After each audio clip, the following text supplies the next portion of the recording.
So Lenovo announced their new smart clock back in January at CES 2019.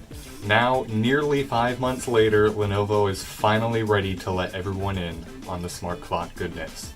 So I've been using the Lenovo Smart Clock for a little over a week now, and I cannot wait to share all of my experiences with you. So over on the front we have a little 4-inch 480 by 800 IPS touch display, so there's no OLED. And actually I think that's a pretty big disadvantage here. There's 2 microphones up top, one right here and one right over here, and they are actually very good. They might actually be the best microphones that I've used in any assistant device. I can talk very, very quietly and it will usually always hear me, even when it's playing over music. The volume rockers are up on top. We got a plus and a minus for volume. And then over right next to the plus and minus, we have a little speaker sort of in here. You can't really see it. But the speaker in this is actually pretty terrible. I definitely would not recommend you using this for music at all. Maybe if you're a casual listener, then it's fine. But yeah, usually I'm not all into audio and stuff, but this really caught me as being pretty bad. So if you're needing a device for audio, for music listening, this is not the one to go for. Alright, now over on the back of the device, you have where you plug it into power, then you have a mic mute switch. You can charge your phone through that USB port, just plug in your phone's charging cable and you're good to go. Another thing to mention, there is no camera up front. I know the bigger brother, the Lenovo Smart Display, it does have a camera up front for doing video calls, but this one does not, because this little device is really geared towards putting it in your bedroom. Now, I know Amazon did just announce their new Echo Show, and that one does have a camera. So I don't really know. For me personally, I don't think I would ever find a need to video call while I'm sleeping. So yeah. So in terms of software, I actually find it to be very similar to the bigger Smart Display and a mixture of Wear OS. So just like the Smart Displays, when you swipe up, you get your little quick settings there. You can change your brightness, the volume, do not disturb, and other additional settings. Now the brightness is auto, so I don't really use that.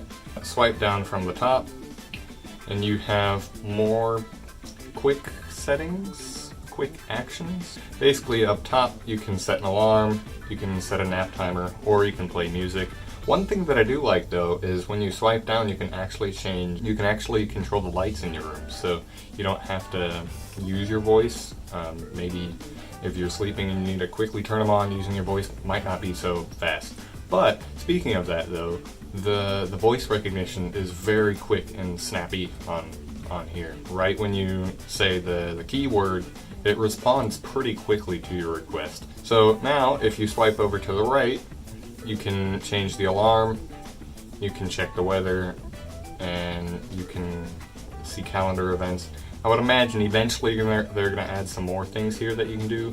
As of right now, you can't watch videos or anything like that, so there's no option for that like there is on the bigger Smart Display. Alright, so this is where the Wear OS portion comes in. So just like on Wear OS, to change your clock face, you press and hold on the display, and it'll bring up all sorts of other clock face options that you can choose from. If you click on the little pencil, you get other options. Alright, so that's the basic sort of navigation. Now, if we want to go to the alarm section, which if you're buying this, you're likely going to use it as an alarm next to your bedside. So when you first create an alarm, they will give you the option to either turn on repeat, and that'll make it so that it'll repeat every day or whenever you want it to repeat. Then down below that, there's alarm tone. Then down below that, there's sunrise alarm. What it does is at the time the alarm is about to go off, it will gradually brighten the screen up so as to imitate a sunrise. Alright, and then down in the other main sort of alarm settings, you have a whole bunch of other options. So here, hard tap. Hard tap is actually kind of a cool feature here. Basically, you can set it to do 2 things, either snooze or stop your alarm. I currently have mine set to snooze. What it does is when the alarm goes off, you can hard tap the top of it and it will either do one of those two actions. Now I have it set to snooze only because when I want it to stop, then all I have to do is say stop. I don't have to say yo Google stop or anything like that. I just say stop and it will stop. Alright, so now let's talk a little bit about the Google Assistant. Now obviously if you're buying one of these, the Google Assistant is probably going to be one of the main reasons that you're getting it. Otherwise you would probably go for an Echo or something. So in terms of the Google Assistant, it will actually do pretty much everything that a standard Google Home will do. Alright, so the thing that I've been missing a lot is continued conversation, and that is definitely something that, wow, I can't believe is missing. But they could in theory bring it back. What it does do that I really do like is it does have multi-room audio. So you can set it up in the Google Home app to be part of a group, and then any other Google Assistant enabled speaker that's in that group will play continuously along with the smart clock.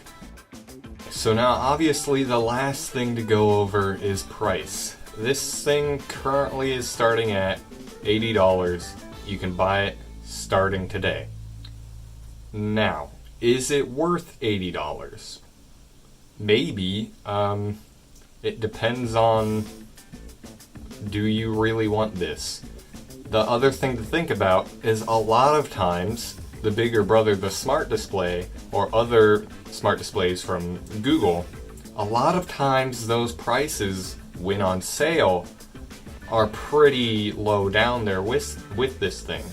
So in that case, I would probably go up and get those ones.